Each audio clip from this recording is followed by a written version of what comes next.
Buenas noches. Pues para mí es un gusto compartir esta presentación con tres grandes amigos. Juan Pum, quien fue mi maestro aquí en el Colegio Sonora; Felipe Mora, maestro de la Universidad de Sonora y amigo; y Víctor Reynoso, a quien saludo con aprecio y también le expreso de nueva cuenta mi agradecimiento por sus valiosos comentarios a un trabajo que un servidor elaboró hace 2 años, precisamente relacionado con los orígenes del pan en Sonora.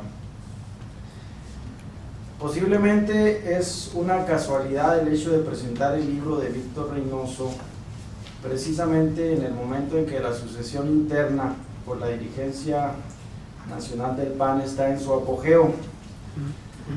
Me parece que esta casualidad o esta oportunidad es un buen marco para intentar entender lo que sucede en el presente a la luz de lo que plantea la obra de Víctor Reynoso, o al revés, visitar, leer la obra teniendo como referencia los sucesos actuales. Y con sucesos actuales me refiero no solo a la sucesión interna del Partido Acción Nacional, sino también a otros factores de más peso que campean detrás de la sucesión, entre los cuales sobresale especialmente y sobre todo la elección presidencial del 2012. Respecto a la obra, para entender el Partido Acción Nacional PAN de Víctor Reynoso, me parece importante ubicarla de inicio como parte de una colección de la editorial Nostra Ediciones, correspondiente al bloque de Cultura, Política y Economía. ¿Por qué digo esto? Porque desde mi punto de vista, su ubicación dentro de esa colección explica en buena parte la estructura del libro, el formato del libro y quizás hasta su contenido. Esta colección, Cultura, Política y Economía, de acuerdo a lo que se lee en la contraportada del libro, se concibió con la finalidad de entender, cito, la realidad política, económica, social y cultural de México y el mundo, y presentar temas relevantes de nuestra época, expuestos de manera simple y comprensible por reconocidos especialistas en la materia. Así se describe a esta colección. Para el caso de los temas políticos, de acuerdo a lo que leí en el internet, en la colección desfilan especialistas como Roberto Blancarte, José Carreño Carlón, Enrique Cabrero Mendoza, María Amparo Casar, Benito Nasif, Mauricio Merino, José Antonio Crespo, José Woldenberg y Miguel Carbonell, por citar algunos. En el tema específico de los partidos políticos, en la colección se incluyen 2 títulos más sobre los otros 2 principales protagonistas del sistema político mexicano.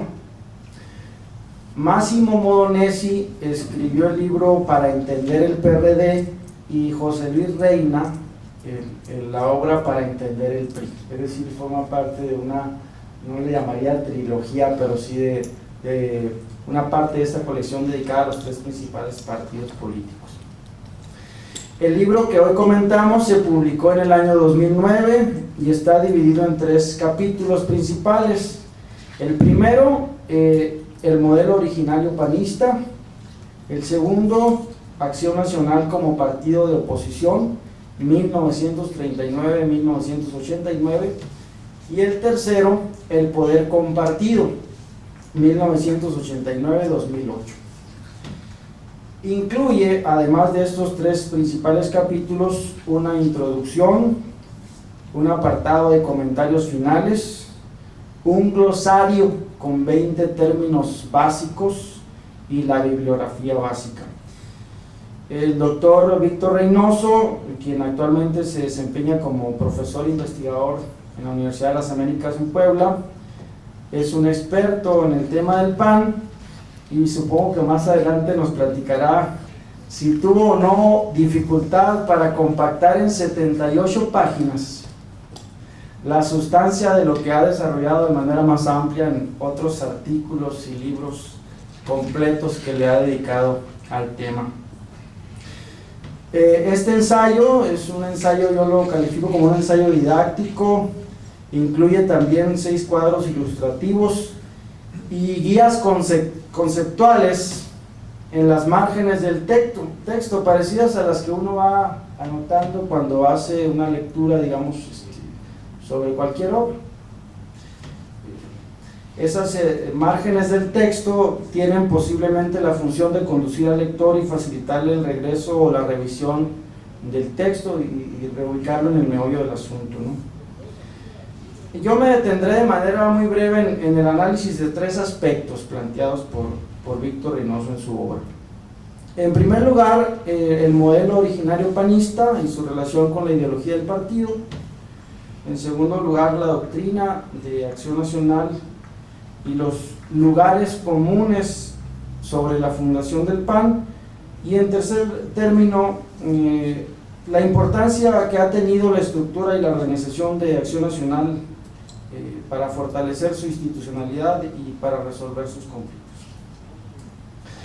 Respecto al modelo originario, Víctor Reynoso plantea que el PAN es el partido que está más ligado a la figura de su fundador, a diferencia de los otros.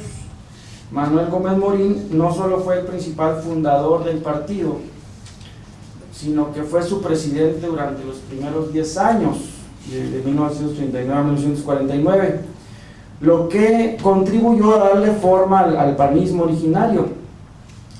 El carisma de Gómez Morín, el contexto histórico en el que surgió el PAN, los adversarios que enfrentó al constituirse como partido y las causas que persiguió complementan las características que adquirió Acción Nacional en su fundación.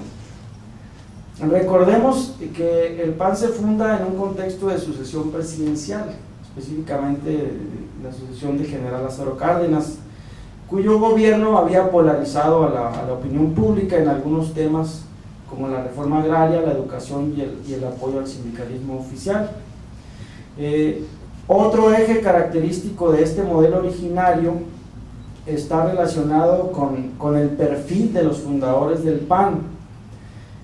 Víctor Reynoso anota que en su mayoría eran universitarios, muchos de ellos abogados, y destaca el autor un dato que me parece relevante: más del 80% de los fundadores, especialmente los integrantes del primer Consejo Nacional, tenían título universitario.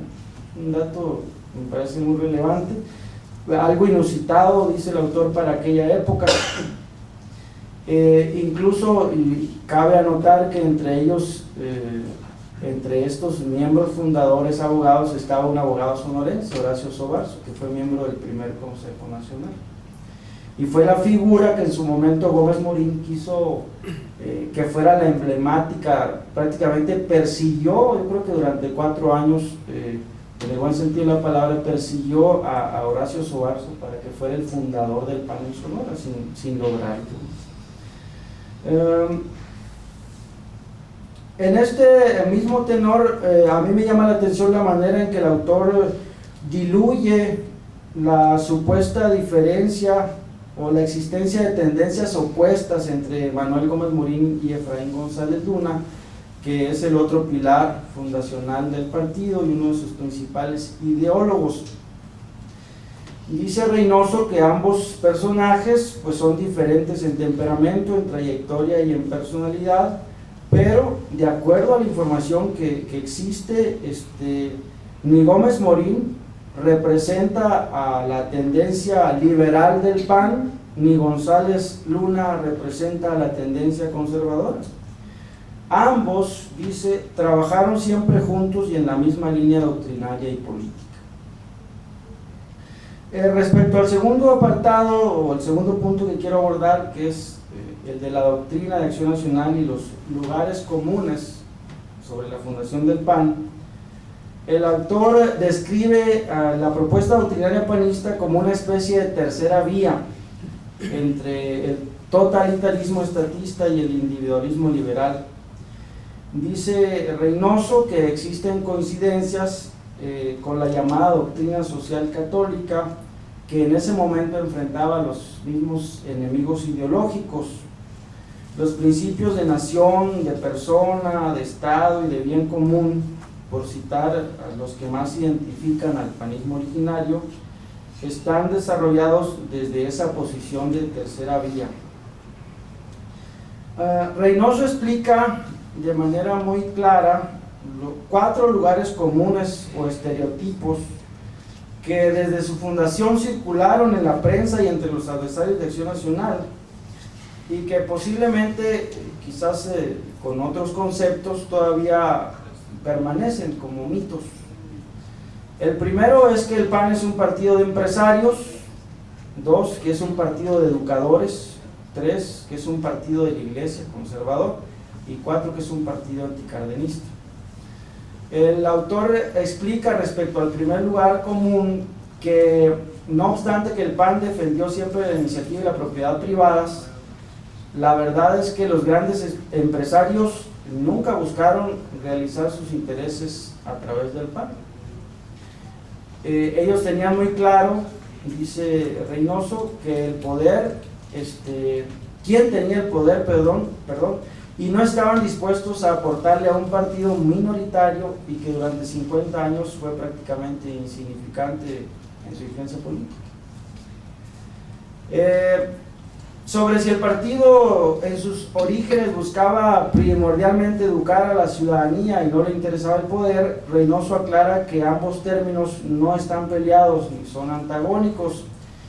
Dice que en un sistema de partido hegemónico que restringe los triunfos de la oposición, no todo depende de la voluntad del partido, el acceso al poder está limitado y punto.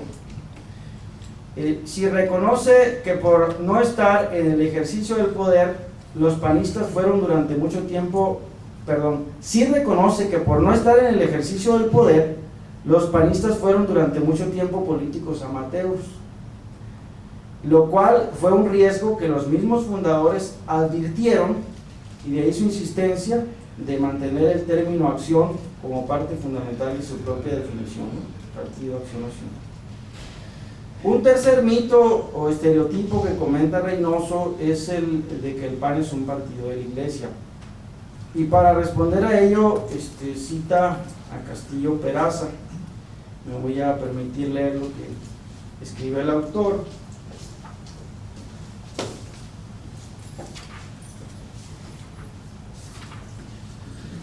Dice Víctor Reynoso: cuando Carlos Castillo Peraza era dirigente del PAN, un periodista le preguntó si era cierto que en su partido la mayoría de los integrantes eran católicos. Castillo Peraza respondió lacónico: sí, igual que en el Atlante. Explica Reynoso que es obvio que en un país mayoritariamente católico, pues es de esperarse que la mayoría de los integrantes de un partido lo sean de esa religión.